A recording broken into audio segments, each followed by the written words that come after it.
আসসালামু আলাইকুম রহমতুল্লাহি ওবরকাতুহু।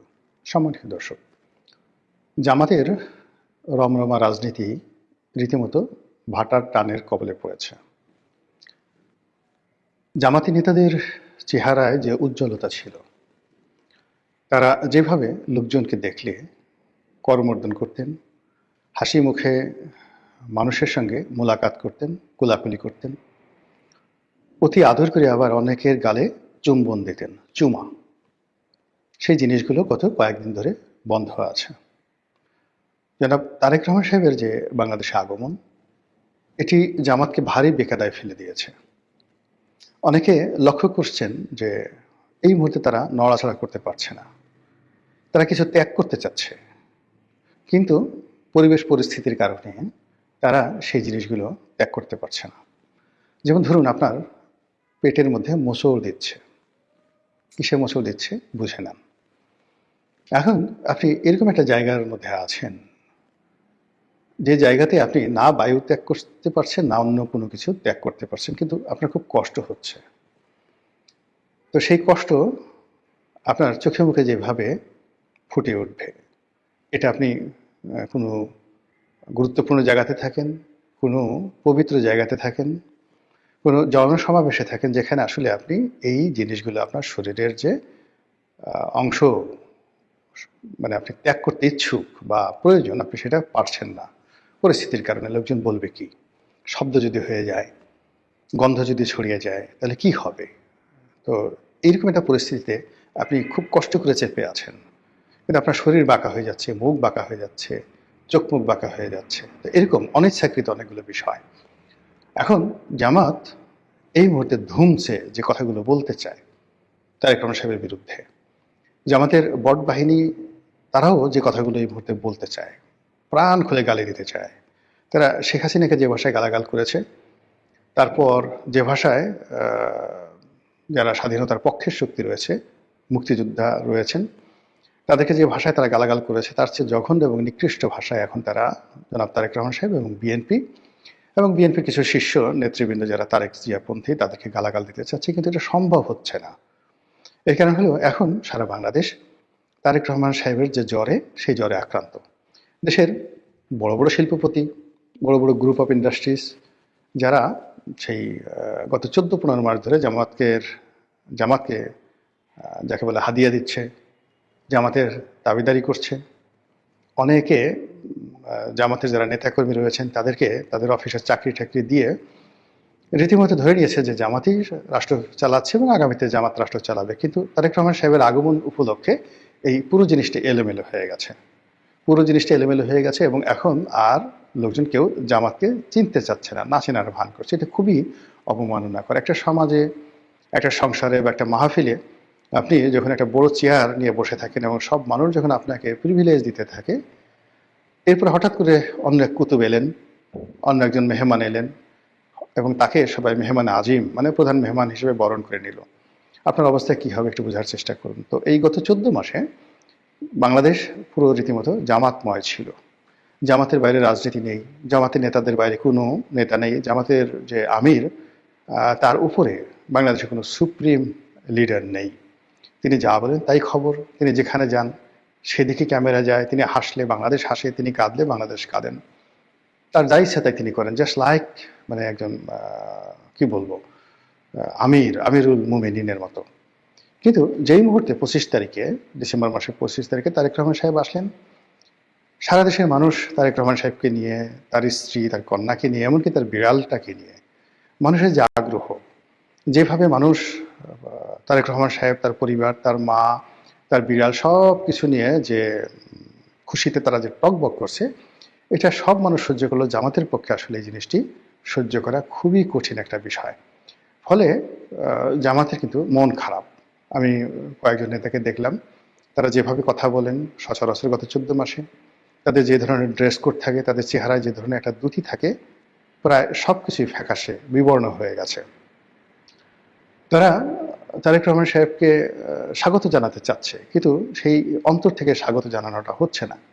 যে আমাদের আমির স্বয়ং একটি, যাকে বলে, ছোট্ট একটি স্ট্যাটাস দিয়েছেন, জনাব তারেক রহমান সাহেবকে সপরিবারে সুস্বাগতম জানিয়েছেন। এখন এই যে সপরিবারে সুস্বাগতম, এটি নিয়ে প্রথমে বানানে ভুল হয়েছে। তো বানান যখন তিনি ৩ বার করে ঠিক করলেন, ছোট্ট একটি শব্দ, সবাই বলার চেষ্টা করলো ছি ছি ছি, এত বড় একটি রাজনৈতিক দল, সেই রাজনৈতিক দলের আবার যিনি আমির, একটা স্ট্যাটাস তিনি বাংলায় লিখতে পারে না, তাও ভুল হয়।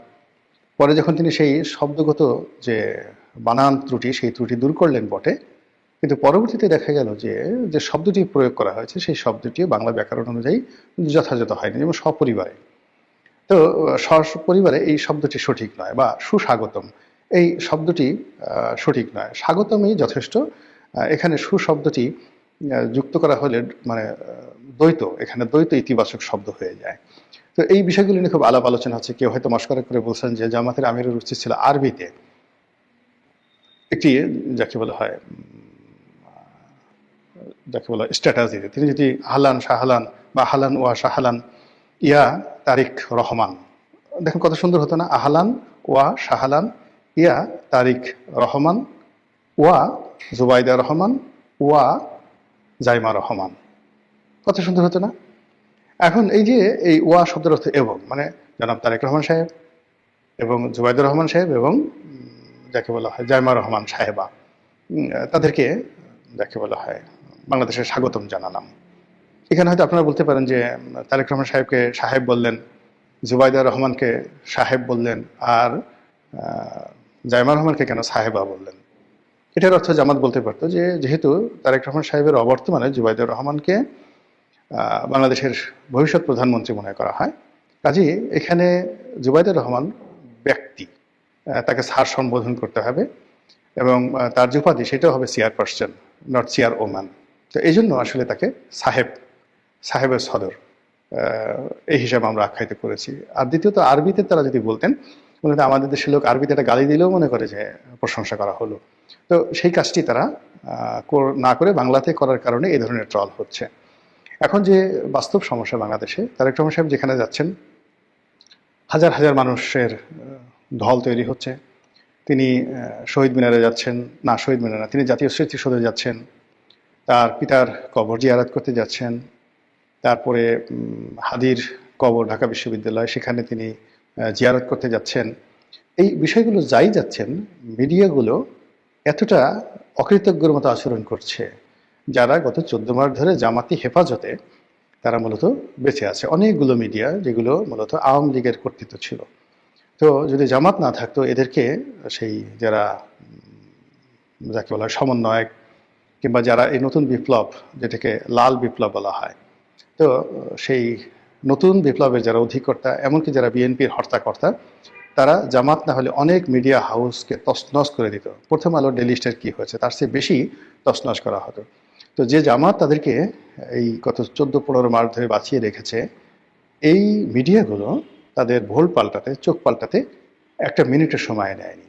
তারেক রহমান আসছে, খবর দিবেন বা সেটা প্রচার করলে হয়, কিন্তু সেটা কন্টিনিউয়াসলি লাইভ করতে হবে, দেখাতে হবে। সেটা নিয়ে সকাল বিকাল তিনি কি খাচ্ছেন, কোথায় যাচ্ছেন, বাসার গেটের সামনে কারা দাঁড়ানো, তার পিছনে কে সামনে কে, এই জিনিসগুলো মিডিয়াতে যেভাবে আসছে, এটা জামাতের সহ্য হচ্ছে না।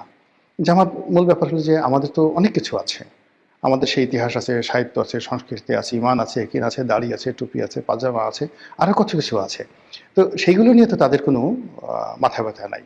আমরা তো বিড়াল পুষি, আমাদের অনেকের বাসায় বিড়াল আছে, কিন্তু আমাদের সেই বিড়াল নিয়ে কেন লোকজন আধিক্যতা দেখায় না? আমাদের অনেকের মেয়ে বিড়াল পোষে, ছেলে বিড়াল পোষে, তো সেগুলো নিয়ে কেন লোকজন খবরাখবর রাখে না? তা না রেখে তারেক রহমান সাহেবের মেয়ের বিড়াল, সেটিকে নিয়ে কেন এই আধিক্যতা করা হচ্ছে? তো এই পুরো বিষয়গুলো নিয়ে জামাতের মন খারাপ হবে, ঈর্ষা হবে, এটা স্বাভাবিক। এগুলো গেল ট্রলের কথা। এবার সিরিয়াসলি কিছু কথা বলি। সেটা হলো জামাত গত কয়েক মাস যাবত যে রাজনীতির হিসাব করে এগুচ্ছে, সেখানে তাদের যে সকল প্রোডাক্ট, বাই প্রোডাক্ট, তাদের প্রকাশ্য সংগঠন, গুপ্ত সংগঠন, তাদের প্রক্সি সংগঠন, সব মিলিয়ে প্রায় 1.5 ডজন, মানে 18টি মতো সংগঠন গোপন এবং প্রকাশ্যে গত 14-15 মাস ধরে বাংলার মানুষকে কনফিউজড করে রেখেছে। তারা নিজেরা কখনো দ্বন্দ্ব করে, সংঘাত করে, তারা কখনো বিএনপির পিছনে লাগে, কখনো আওয়ামী লীগের পিছনে লাগে, কখনো ডক্টর ইউনূসের পিছনে লাগে, কখনো এমনকি জামাতের পিছনে লাগে। কিন্তু আসলে এই গ্রুপগুলো সবই হলো প্রক্সি গ্রুপ। তো এই প্রক্সি গ্রুপ নিয়ে জামাত যেটা চিন্তা করেছিল যে আরও কিছুদিন সময় পেলে অনায়াসে তারা নির্বাচনটাকে পিছিয়ে দিতে পারবে। তারেক রহমান সাহেবের অবর্তমানে যেভাবে বিএনপিকে স্কুইজ করা যায়, মুচড়ানো যায়, দমড়ানো যায়, এবং বিএনপির লোকদেরকে যেভাবে ভয় দেখানো যায়, এবং যেভাবে বিএনপির নেতাকর্মীদেরকে অপমান করা যায়, এবং বিএনপির মির্জা ফখরুল সাহেব, সালাউদ্দিন সাহেবের মতো মানুষ যেভাবে জামাতের নেতাকর্মী দ্বারা বিভিন্ন জায়গাতে অপমানিত হয়েছেন, ধর ধর ভুয়া ভুয়া বলে যেভাবে শব্দ তোলা হয়েছে, এবং বেশ কয়েকটি জায়গাতে তো মির্জা আব্বাস, সালাউদ্দিন সাহেব রীতিমতো শারীরিকভাবে লাঞ্ছিত হওয়ার মতো অবস্থায় পৌঁছে গিয়েছিলেন জামাত শিবিরের লোকজনের হাতে। তো এই দৃশ্য আমরা দেখেছি। অন্যদিকে ডক্টর মোহাম্মদ ইউনূসের যে অফিস, সেই অফিসে গিয়েও জামাতের লোকজন যেভাবে তারা তোয়াজ তদবির পেয়েছেন, ঠিক উল্টো হয়েছে বিএনপির ক্ষেত্রে। বিএনপির যারা নেতৃবৃন্দ গিয়েছেন তাদেরকে গলায় মালা পরে তারপর শেষে প্রোটোকল মেনটেন করে যেতে হয়েছে। অনেক ক্ষেত্রে তাদেরকে বসিয়ে রাখা হয়েছে, অনেক ক্ষেত্রে তারা যখন সাক্ষাৎ করতে চেয়েছে তখন তাদেরকে সাক্ষাৎ করতে দেওয়া হয়নি, ইত্যাদি নানা রকম সমস্যার কারণে জামাত সবসময় নিজেদের মধ্যে একটা যাকে বলা আত্মতৃপ্তি কাজ করতো যে আমরা সরকার পরিচালনা করছি এবং আমরা বিএনপির লোকদেরকে যখন ইচ্ছা তখন বলছি চলে যাও, তারা চলে যাচ্ছে, আবার যখন ইচ্ছা তখন ডাকছি, আমরা ইচ্ছা মতো বিএনপি নেতাদের সঙ্গে দেখা করতে পারছি, তাদেরকে ডাকতে পারছি, আবার প্রয়োজন অনুযায়ী তাদেরকে দূরে সরিয়ে তাদের বিরুদ্ধে নানা রকম কথাবার্তা বলতে পারছি। হয়রাজ বিএনপির যারা লোকজন আছে তারা আমাদের বিরুদ্ধে কথা বলতে সাহস পাচ্ছেন না। এই যে একটা ন্যারেটিভ তৈরি হয়েছিল, সেই ন্যারেটিভটা রীতিমতো মুখ থুবড়ে পড়েছে জনাব তারেক রহমান সাহেবের বাংলাদেশে আসার পর। এখন নির্বাচনের মাঠে জামাত একাকী হয়ে গেছে।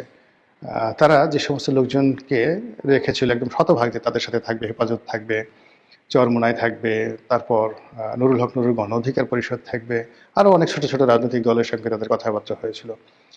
তো সেক্ষেত্রে দেখা গেল যে এই মুহূর্তে একমাত্র এবি পার্টি আর যাকে বলা হয় এনসিপি, এই দুটো রাজনৈতিক দল ছাড়া সবার সঙ্গে জামাতের টানা পড়েন, এবং প্রায় বেশিরভাগ লোক জামাত ছেড়ে তারা বিএনপিতে চলে গেছে, গণ অধিকার পরিষদ চলে গেছে।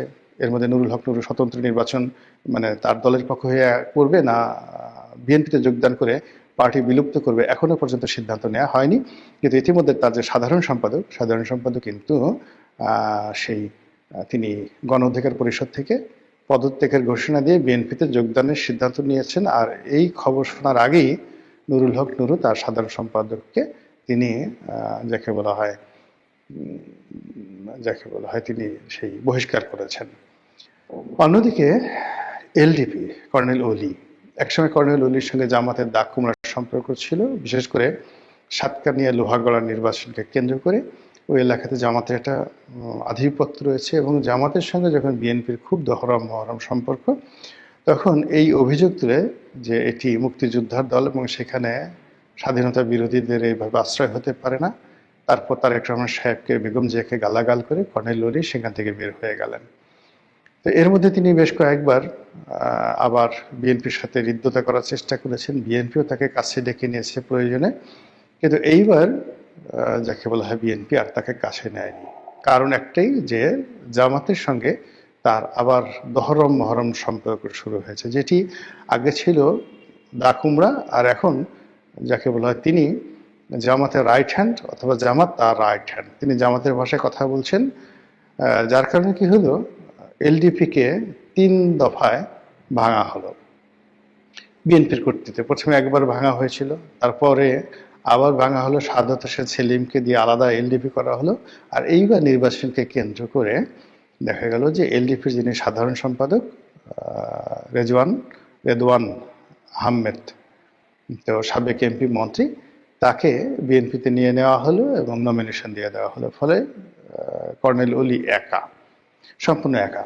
তো এই যে যা কিছু হচ্ছে, মানে জামাতের যে সকল প্রক্সি যে গ্রুপগুলো ছিল, সেই প্রক্সি গ্রুপগুলোকে মোটামুটি বিএনপি নিষ্ক্রিয় করে দিয়েছে তারেক রহমান সাহেব আসার আগে। আর তারেক রহমান সাহেব আসার পর জামাত, তার প্রক্সি গ্রুপ ইত্যাদি নিয়ে আলোচনাই হচ্ছে না, কেবলই মাত্র বিএনপি নিয়ে আলাপ আলোচনা হচ্ছে। তো এই মিলিয়ে কি হচ্ছে, একে তো জামাতের মন খারাপের পরে কয়েকদিন পরে শরীর খারাপ করবে, আর শরীর খারাপ করলে তারা নির্বাচন কিভাবে করবেন আমি বলতে পারি না। তবে তাদের যে রাজনীতির হিসাবগুলো ছিল, সব হিসাব ইতিমধ্যে ওলট পালট হয়ে গেছে। নতুন করে তাদেরকে হিসাব করতে হবে আবার, এবং শুরু করতে হবে নতুন করে। মহান আল্লাহ আমাদের সবাইকে হেদায়েত দান করুন এবং হেফাজত করুন। আসসালামু আলাইকুম ওয়া রাহমাতুল্লাহি ওয়া বারাকাতুহু।